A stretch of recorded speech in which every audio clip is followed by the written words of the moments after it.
If you knew what I knew, you could get 10 million subscribers within 6 months. Your first video is not going to get views. Subscribers don't matter. Views don't matter. I mean, they do. So stop sitting there and thinking for months and months on end and just get to work and start uploading. Everything you want as a creator comes from making the best videos possible and thumbnails. Mr. B shares his best YouTube advice all the way from title and thumbnail secrets to growing a channel on YouTube. It's much easier to get 5 million views on one video than 50,000 views on 100 videos. What YouTube wants is they want people to click on a video and they want to watch it. Like, at its core, that's what it is. Now, you can like draw little lines and go as deep as you want into how to get people to click and how to get people to watch. I mean, essentially, by studying the algorithm, you'll learn that you're more studying human psychology, right? What do humans want to watch? Anytime you say the word algorithm, just replace it with audience, and it works perfectly. Like, the algorithm didn't like that video? No, the audience didn't like that video. Literally, that's it. If people are clicking and watching, then it gets promoted more. And that's literally all the algorithm does, is reflect what the people want to a T. And if you deny that, you just make terrible videos and are trying to find a scapegoat. The first 10 seconds of the video, like, yeah, I think I can quote it. I tied up an FBI agent and I have $100,000 in this bag. Here's a knife, good luck, and I just run away. Yeah. Like, it gives you everything you need, no wasted words, short, concise, and then tension. I just really want to be transparent of the back end, of the behind the scenes of what happens when you do meet your goals or when you exceed your goals. You know, exceeding your goals, celebrating is one thing, but then you gotta clean up all the things that you need to fix because of that success. And that's gonna happen every time you grow. It's like a pair of shoes, right? Let's say you are a size 6 at this time, and then all of a sudden your feet grow, you know, it's gonna be painful. Your shoes are no longer gonna fit and you're gonna need new shoes. And so in your business, every 3 months, every quarter, expect yourself to get new shoes. And if you have to constantly get new shoes, you are in a good position, my friend, because that means you're growing. If you're in the same pair of shoes, you know, probably a sign that you're not growing, right? And so that's something that I wanted to share with you and something that I wish that I did differently with this launch. My very first launch, I just went on Facebook Live and I just told people about my product. I did 3 free trainings and then I just sent people to a checkout page. I didn't have email sequences. I didn't have a lot of the fancy things that I have now. And so that's why I firmly believe that the 3 core elements of a successful launch is social proof, content that builds demand. In my case, for my very first launch, I had those 3 trainings that I did on Facebook Live. It wasn't on a fancy webinar platform. It was literally just on Facebook, and also traffic. I built an email list, I built an audience, and all of that, and that contributed to my very first launch, even though I didn't have a validated product. And instead, people paying me, people investing in that very first launch then helped me create the product later on. It helped me invest in things like Kajabi. It helped me invest in hiring a team member to help me deploy some of the course assets and all of that. Limiting beliefs, because if your mindset isn't right, if you're constantly telling yourself that, oh my gosh, I don't have enough experience, or I'm gonna be broke forever, or I don't deserve success, or how come everyone else is successful except me, or, you know, this market is too saturated, there's too much competition and I shouldn't try at all. Those are things that are gonna totally sabotage any trajectory that you plan on making in building your business and making money. If you don't have your money mindset right, if you don't have your confidence packed down, then you're gonna be in deep doo-doo. It's gonna be really hard for you to actually execute any strategies that you learn. It's gonna be really hard for you to listen to podcasts and actually feel the message that you're getting and implementing it right away. These are really foundational blocks that prevent anyone from being successful. And so I really want to share just a really quick practice that I learned to do and that I also teach in my program. And that is just the power of objectivity.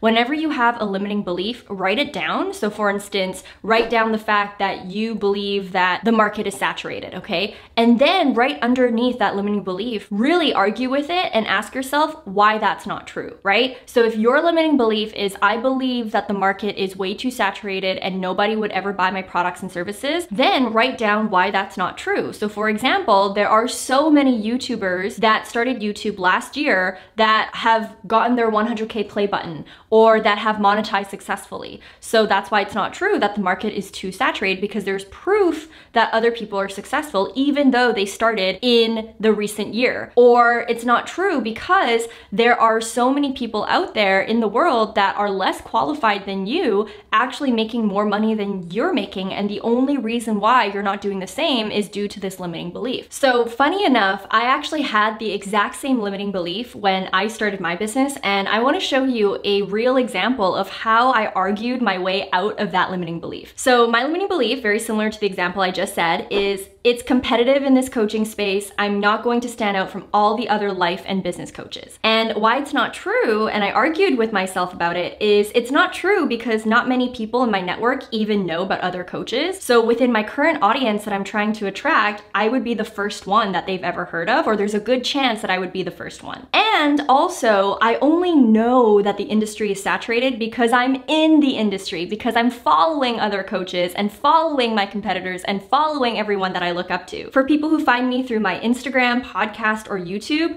I might be the only coach that they've ever known of, because even for me a year ago, I had no idea what this coaching space was. Another thing that I said was I have more resources on my side than most coaches who start out. I already have a good social media platform. I have a business degree. I have solid marketing experience. I write good copy. I have great public speaking skills, and I am good at telling stories. The only thing preventing me from getting to the next level is me. And then finally, if I have this belief that the marketplace is too saturated, then I've already given up before even starting. And so that's just an example of an exercise that I did with a limiting belief that I know a lot of you guys might be facing. A lot of people, what they'll do is they'll only focus on how expensive things are, and then they'll cut based on that. But the problem with this is you really shouldn't only be looking at what is most expensive that you should cut back, and instead you should be looking at what exactly are you currently spending money on that isn't generating you a return or won't generate you a return in the future. And I really want to talk about this because sometimes what I'll notice is people will find themselves in a financial rut,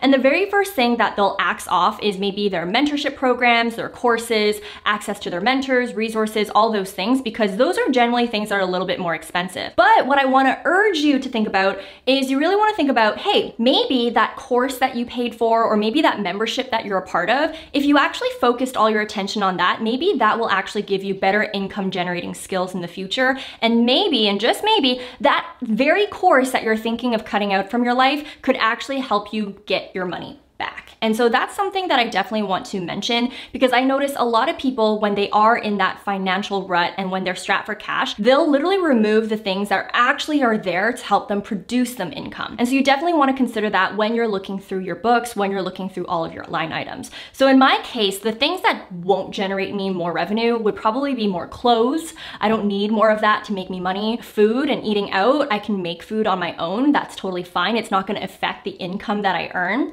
Versus maybe a library card membership, or maybe the program that you invested in, or maybe the software that's actually saving you time. Maybe those things you might want to think twice before cutting back, because those are the very things that actually might be able to produce you income in the future. Or even your VA or your team members. Those things generally, even in our business, are the biggest line items. But remember, those things could actually be giving you your time back, in which case you can generate more revenue using that time that you earned back. And so that's just definitely something I want to mention before you start axing all the expensive things from your books or from your spending habits, and really start thinking in the lens of return on investment instead of, oh my gosh, this is so expensive, so let me just cut that from my life. Now, just as an aside, the thing that I mentioned about focusing on return on investment versus just thinking about how expensive things are, I actually dive deeper on this in a podcast episode where I talk about the differences between someone who has a 4-figure mindset versus someone else who has a 6-figure mindset. So definitely check out this podcast episode if you want to dive deeper on the mindset shifts that you need to make in order to get to the next income bracket. Now, on top of that, I also want to give a bonus suggestion when you're thinking of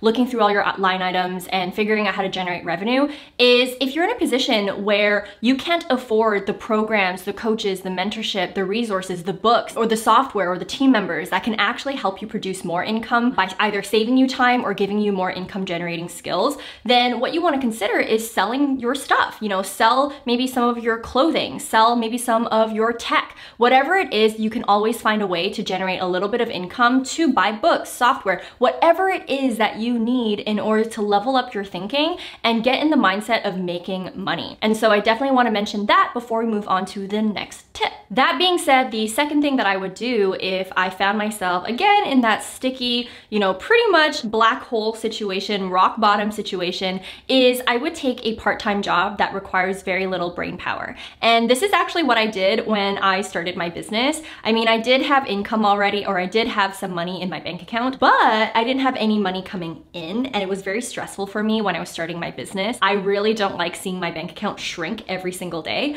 And so what I did is I literally put my ego aside and I took a job as a part-time barista making $12 an hour. And even though $12 an hour is a far stretch from making 10K months or from my old salary where I was making 65K a year, it was still something. It was still some income coming into my bank account that I could cover for any software expenses, that I could cover for eating out if I wanted to, having a little bit of freedom, or even buying myself a cup of coffee to cheer me up on those down days where I'm running my business. It was super, super helpful. And what I liked most about my approach is this was a part-time job. It didn't require a lot of time on my end. It wasn't like a 40-hour work week. And so I still had time to side hustle my business. And on top of that, a job like retail or being a coffee barista or customer service, these are things that you don't necessarily need to take home.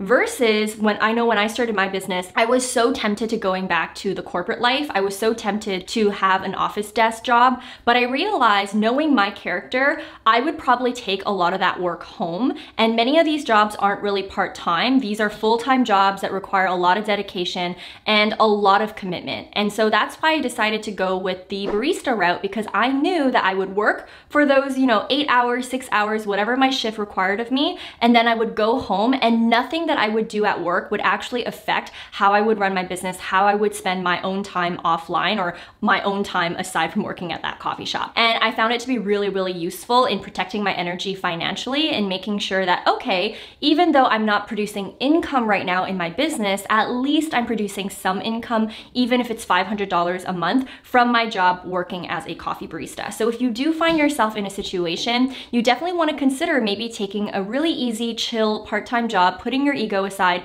and just doing the damn thing, because it can really speak volumes to you feeling comfortable in running your business and not going into debt running your business as well. It's definitely not an energy or a vibe that you want to sit in for too long. And so definitely consider that if you do find yourself in a financial rut. My whole group that I grew up with from first grade through college, 98% of my friends make under $100,000 a year. Then I got into the tech world and these towns, and all my next generation friends, 60% of them have 8 and 9 and 10 figures. And I look every day, and I live in this fucking bizarro world, and money is not the variable of happiness.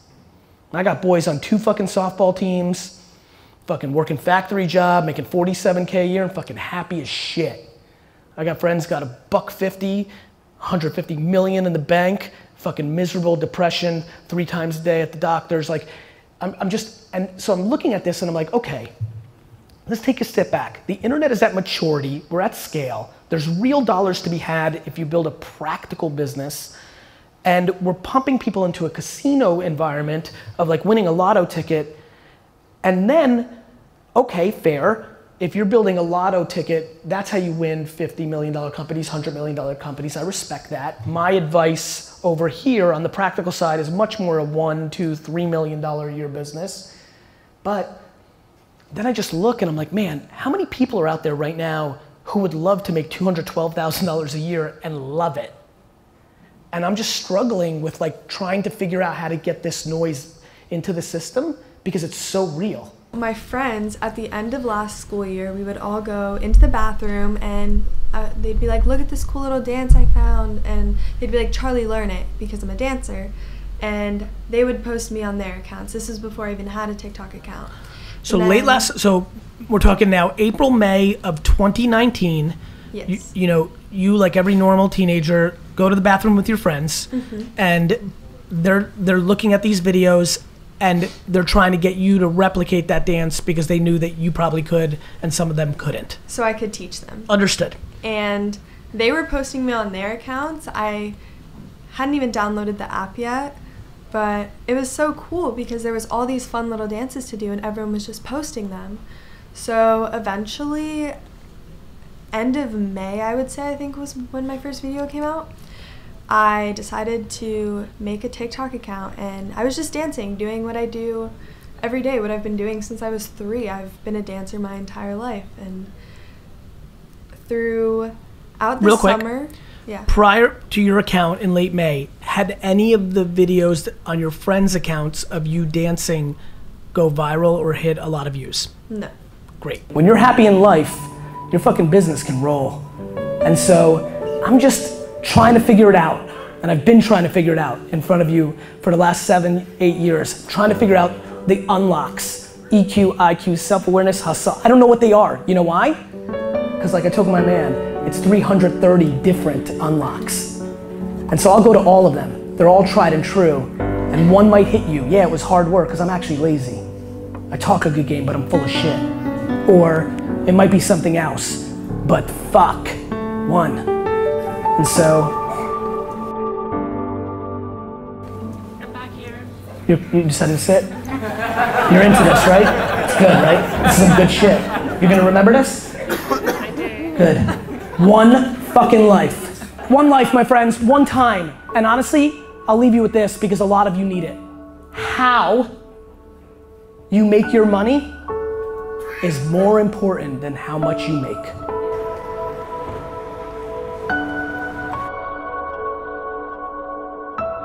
Good hook is concise, no more than 3 seconds. It needs to be very visually pleasing, very visually appealing. It needs to be so good that you can be watching the video on mute and still understand what the video is about. So I try to make sure that the composition's good. What I mean by that is like everything's centered in frame. I try to make sure there's no more than 3 objects in the frame. It needs to be so good that you can use it as a thumbnail on one of your long form videos. I think the most underrated thing in hooks is foreshadowing. So a good hook not only stops your scroll, but also makes sure you get to the end of the video. You should foreshadow what is to expect at the end. Some things that are very easy to apply is like, here are 3 reasons why X. So now we know the video is going to end on 3. So it doesn't need to be too complicated. Or my favorite example is I started a video by giving my grandma a $5 Christmas present and showing her reaction. So I started with the cold open of her reacting to this $5 gift. But the thing is, you don't see what the gift is. The simplest ending with the hardest retention tactic. So the simplest one that anyone can apply is but so storytelling. So it's basically setting up conflict and then resolving the conflict and then setting up new conflict. So imagine a story where you say, oh, I wanted to go on a walk, so I went outside, it started raining, and I didn't know what to do, so I went back home. It's like, okay, it's a story, I guess. But when you use but and so, it just sounds more entertaining. Like, I was at home, but I got bored, so I ended up going for a walk. But it started raining, so I ended up trying to figure out what to do. I was looking for an umbrella, but I couldn't find one, so I had to go back home. So it's like the story just seems so much more engaging when you use those words. I probably like repeat myself so many times on these shorts, but every time I say but, like it stops someone from scrolling. It's like, but what? So that's one method. And the second thing I love to do is dual narrative storytelling. So with shorts, you want to keep your videos very concise. And it's very hard to do that because you probably want to get across multiple different messages, but you only have like 60 seconds to do that. So what I do is this technique where I tell 2 stories at the same time. I tell one story through my voiceover or whatever I'm saying, and the second story is told in what I'm showing. So an example of me doing this is I wanted to give my grandma a $5 Valentine's gift present. But the reason why I was doing that is because, you know, it was the first year she didn't have a Valentine because my grandpa passed away. And I'm like, that's way too much context. And it's also almost like too sad. I feel like people are like, it's gonna scroll if I say that. So instead, my voiceover was me talking about me making the present for her, but I never said the additional context. Instead, I showed pictures of her with my grandpa to almost show to the viewer that this is the reason why I'm doing it without telling them that. You want a pacing break without the pacing actually breaking. Let me explain what I mean by that. I did this in my recent video. So it was like, McDonald's banned this item, hook. So I'm gonna make it at home, then convince them to put it back on the menu. That's the foreshadow. And then at first I wrote, let's get started, but that breaks pace. So instead of saying, let's get started, I said, so I cooked illegally, and that just flows better. So I don't want to give because I already gave 2 crucial pieces of detail. So if I give any more detail, they're just going to forget about that, like primacy, recency. I can get into that. So it's like, they're going to forget what I just said. So we need a pacing break without the pacing actually breaking, if that makes sense. Yeah, totally. Okay, let's keep going down this trail. Is there more structural pieces past the transition? Usually, it's just like problem, solution, or but therefore storytelling. Okay. Tell me more about but therefore storytelling. Basically, but therefore storytelling, simply put, is just lots of change in the story. So stories can't be stories without change. For example, I went on a walk, then it started raining, then I went back home. It was much more boring than if it was like, I went on a walk, but it started raining. Therefore, I started running back home, and it was raining all over me. But good thing I had a handy umbrella while I was on my way back. Therefore, I got home.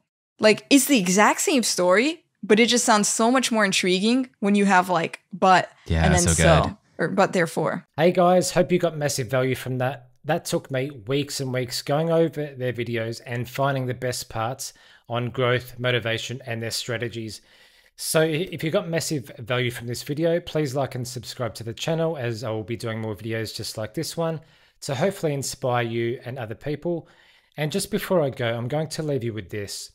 Mr. Beast was playing video games on YouTube, trying to grow, but not really growing. And then there's Vanessa Lau working at a cafe making coffee. And she started her YouTube career. It took her 23 videos for something to click on her YouTube channel. It's crazy. Now imagine if Vanessa quit on her 22nd video and thought this was too hard. And then there's obviously Gary Vee, who did the wine library for 10 years, showing up every single day. And honestly, showing up every day, talking about wine and just doing it because he loved doing it. And I believe that's why it worked for him. But then again, imagine if Gary quit in 5 years, yeah? So he was only successful because he did it for 10 years and he showed up every day.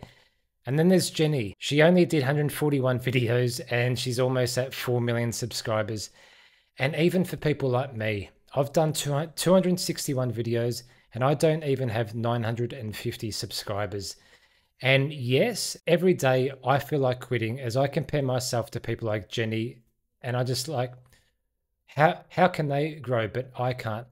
But I'm reminded that even for Gary Vee, showing up every day for 10 years, and even Mr. Beast, it took him maybe 100-200 videos, and I'm sure he wanted to quit as well. And that's exactly why I'm doing this video for you. Anything is possible if you never give up. Every single person watching this video now can grow amazing YouTube channels and help change the world. Yeah, you just got to believe in yourself that you can do it. If they can do it, so can you.